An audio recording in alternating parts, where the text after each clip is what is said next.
Sean Combs is being kept away from the general anywhere. Yes, in my humble estimation, his life, his safety is in jeopardy in any correctional lockup right now. If it is true, as reported, that he is housed in the special housing unit, it's important to note that the special housing unit is a lockdown, 24-hour lockdown unit. A person close to him apparently said, quote, spending the holidays behind bars was a nightmare for him. If we're to believe all this, Diddy had a meltdown in his cell and begged the guards to take him to the hospital for observation, but they refused. Sean Diddy Combs, the music mogul who used to dominate headlines for his lavish lifestyle, has spent Thanksgiving, Christmas, and New Year's not in a mansion but behind bars, and from the looks of things he's not going anywhere until at least May 2025, but it gets worse. Reports are trickling in, and what we're hearing paints a grim picture. Diddy's life in prison isn't just uncomfortable, it's downright dangerous. And the mogul, he ain't doing okay, and their 2024 wasn't the best year for Diddy. In September, he was arrested on serious charges related to alleged incest. I'm Hallie, and tonight we are learning in just the last few minutes that a federal judge is now refusing to grant Sean Diddy Combs bail. Instead, he's going straight to jail tonight after Diddy pleaded not guilty to charges of trafficking and racketeering. Want to show you some of these brand new court sketches coming into us, like literally in the last 90 seconds. This is Combs in court after prosecutors arrested him at a hotel in Manhattan.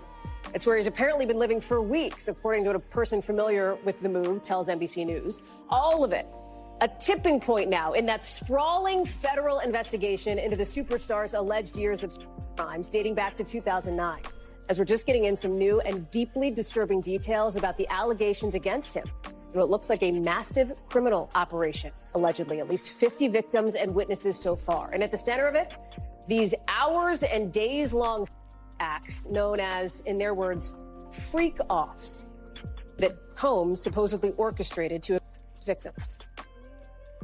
Combs allegedly planned and controlled the performances, which he called freak-offs. And he often electronically recorded them. Prosecutors say Combs punched and kicked his victims to try to keep them under control. He'd also, they say, filled them up with drugs like ketamine and ecstasy for long periods of time, even using incriminating records to try to manipulate his victims. Prosecutors say they discovered this wide range of evidence against Combs in several raids. They found things, they say, like AR-15s, narcotics, more than 1,000 bottles of baby oil and lubricant. Diddy's legal battles have been relentless since his arrest. He's faced multiple bail hearings, and each time the court has denied his release. Talk to you about that breaking news before the break. We are just learning that a judge has denied another one of rapper Sean Diddy Combs' requests to be released on bail. Remember, he's behind bars at the Metropolitan Detention Center in Brooklyn, waiting for his trial to get started next year in May. He's been detained for 2 months on charges of trafficking and racketeering, which he's pled not guilty to. Chloe Malas is following this for us. We were waiting for this decision. We got it in now. What do we know? All right. Well, it's 5 pages. And the takeaway here is that the judge is saying that no condition or combination of conditions will reasonably assure the safety of the community. And that was what New York prosecutors were saying. I was in court twice last week, and I listened to these prosecutors say that he was a danger to the community. And they showed that video, that surveillance video of him from 2016, brutally beating his then girlfriend, Cassie Ventura, saying that he has a propensity to violence, and that alone is a reason why we cannot agree to the proposed bail package. Now, his team had offered $50 million, a home of his in Miami as collateral, and they said that he would live in an apartment on Manhattan's Upper East Side, monitored by 24-hour security, that he would only talk to his attorneys, that he would only have, certain family members on a pre-approved list, and that, he would actually be under stricter conditions than he is at the jail in Brooklyn. But clearly, this is the third time. Yeah. This judge not buying it. What was Diddy like in court? You were there twice last week. What was his demeanor like? I mean, he was smiling on Friday, turned around and looked at his children. All of his children were there except for his infant child. His mother was there. He looked a little thinner. He looked a little worse for wear. But he has seemed upbeat and positive. And a few days earlier on Wednesday, so a week ago today, his legal team had a win. because his team was able to say that New York prosecutors wrongly obtained 16 pages of notes from his jail cell during a routine sweep, that it had his defense strategy, it had witnesses that they planned to call at the criminal trial in May, and the judge agreed that those should have been protected under attorney-client privilege. So there was a feeling today among reporter friends of mine and people in the building here that, maybe there's a chance that the judge, given he's taking several days to think about this, he asked for both sides to write a letter, that he might release him. But this is the third time. His team, we're waiting for a response from them, from his legal team. They could appeal again. But we were talking to Danny Savalos earlier, and he said, they would have to propose something new and different to potentially be successful for a fourth attempt. Notably, on November 27, 2024, Judge Ironsonian denied bail, highlighting Diddy's serious risk to the community. These repeated denials mean that Diddy remains confined to the Metropolitan Detention Center in Brooklyn, awaiting his trial scheduled for May 5, 2025. First of all, Shauna, let's jump here to you, because I'm curious at all if you're surprised by this ruling from the judge here, again, to deny bail to Sean Diddy Combs. No, I'm not surprised by the ruling because, as she cited in her order, there are very serious allegations about the danger that he potentially poses to other witnesses and the public at large. There are allegations that he has, been violent with others. He's also attempted to allegedly intimidate other witnesses and still contact witnesses while incarcerated, despite having an order that says he's not supposed to. So under these types of conditions, we usually find that the judge will not grant bail in order to preserve the judicial system and the witnesses and ensure that people feel comfortable being able to come to court and testify without being threatened with violence. And that's part of exactly what the judge is saying, that no condition or combination of conditions will reasonably assure the safety of the community. I mean, Mike Muse, that is quite a statement here when someone is trying to get out on bail, noting that his defense lawyer said, let him out on bail. He would be in his 3-bedroom apartment right in New York, and that he would be monitored at all times. And the judge just not buying it. Not buying it at all, Kana. And safety can mean a couple different things. Safety just doesn't mean free from harm of violence. Safety can also, too, means emotional and mental dynamics that could occur by Sean Combs reaching out to potential witness to get them to possibly change their testimony, to feel threatened that if they were to come forward and to testify against him, associates on the outside may be able to get in contact with them, really making them feel unsafe to go before the court, go before jury, go before the witness stand and to testify. What we're also too seeing is the judge brought in evidence from a text that Cassie sent to Diddy after the elevator incident, where Cassie said, quote, you are sick to think that it was okay to do what you did to me, really feeding into what the judge is concerned about in terms of physical safety. So we highlighted mental and emotional safety as well as physical safety that the judge has cited as a reason needing to keep to deny Sean Combs bail. Right, and of course that violent incident with Cassie is certainly the crux of this case, and we know that his lawyers have pushed back on that video a lot. His lawyer at one point said that in fact is evidence of a relationship deteriorating when it is viewed clearly very differently by the judge here in this case. Sources reveal that spending the holidays behind bars was a nightmare for Diddy. Diddy's attorney Mark Agnifilo said there was a 0% chance that Diddy would be violent if he was released, and even called the bail package a, quote, very, very rigorous set of conditions. This part is wild. He said it was even more strict than the MDC jail. But Judge Subramanian, he didn't bite on that, and Diddy's bail was denied for the third time. According to a report from the Daily Mail, that's why Diddy had a breakdown. A person close to him apparently said, quote, spending the holidays behind bars was a nightmare for him.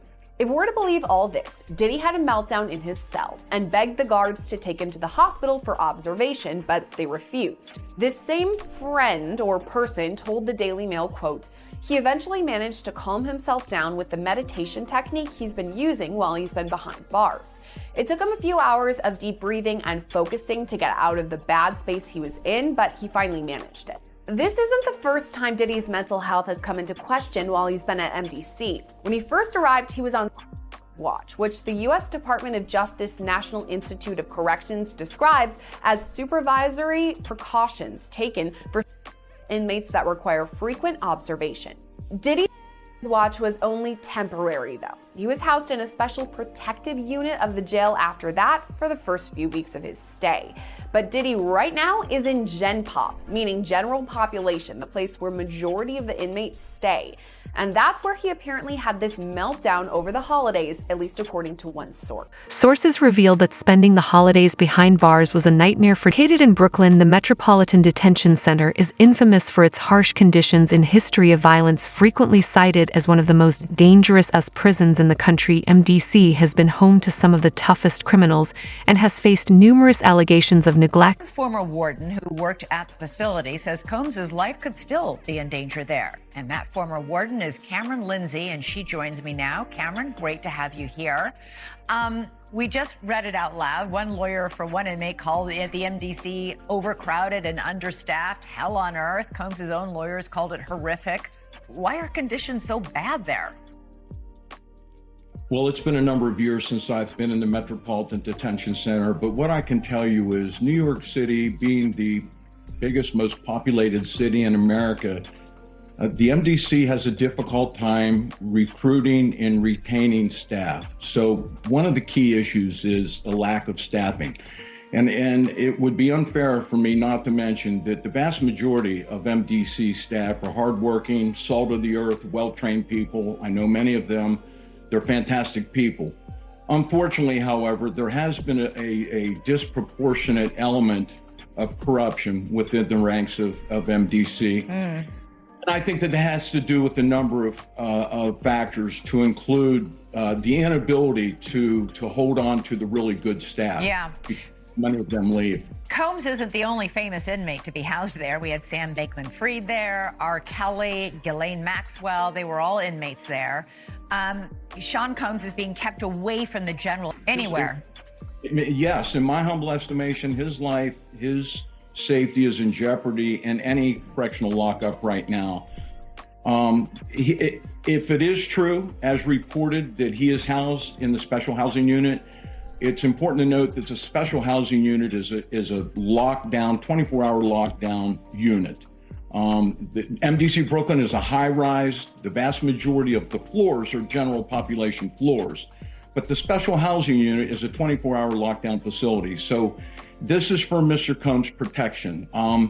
His incredible worldwide celebrity, combined with the allegations, the charges now, an indictment, of course, of acts of violence against women, make him a very attractive target. All right.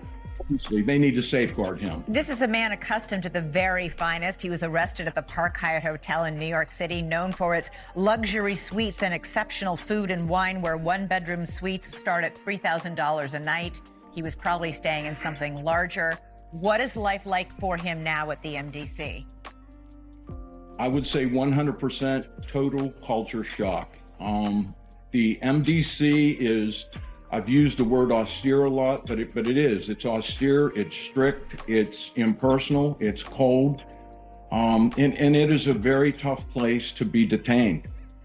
Yeah, we've got 1 hour of rec time a day, 3 showers a week, a 6 a.m. wake-up call. He's expected to make his own bed and mop his floor, 3 meals a day delivered to his jail cell door. I don't know about mopping the floor, but definitely the lights come on at early morning around 6, if not somewhat earlier.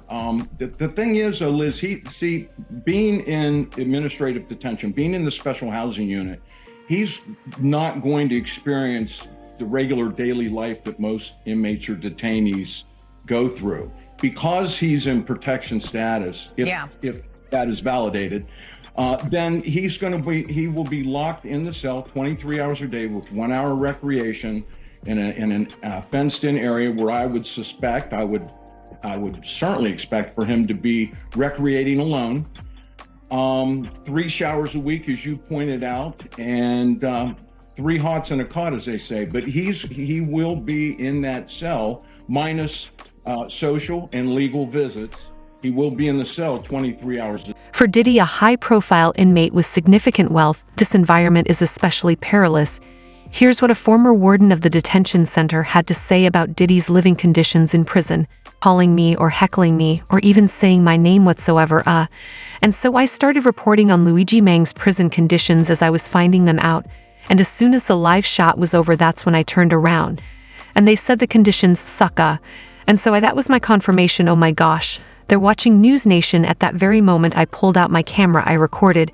And here's more of that interaction. Take a look from earlier today. Suck for Luigi with his life at risk. And no clear path to release until May 2025. The mogul's once glittering empire now seems a distant memory. It's unclear what the future holds for him. But one thing's for certain, this is a chapter that could change everything. Let us know your thoughts in the comments below. Don't forget to like, subscribe, and hit the bell for more updates. Until then, keep it real, fam, and thanks for watching Celebrity Spill.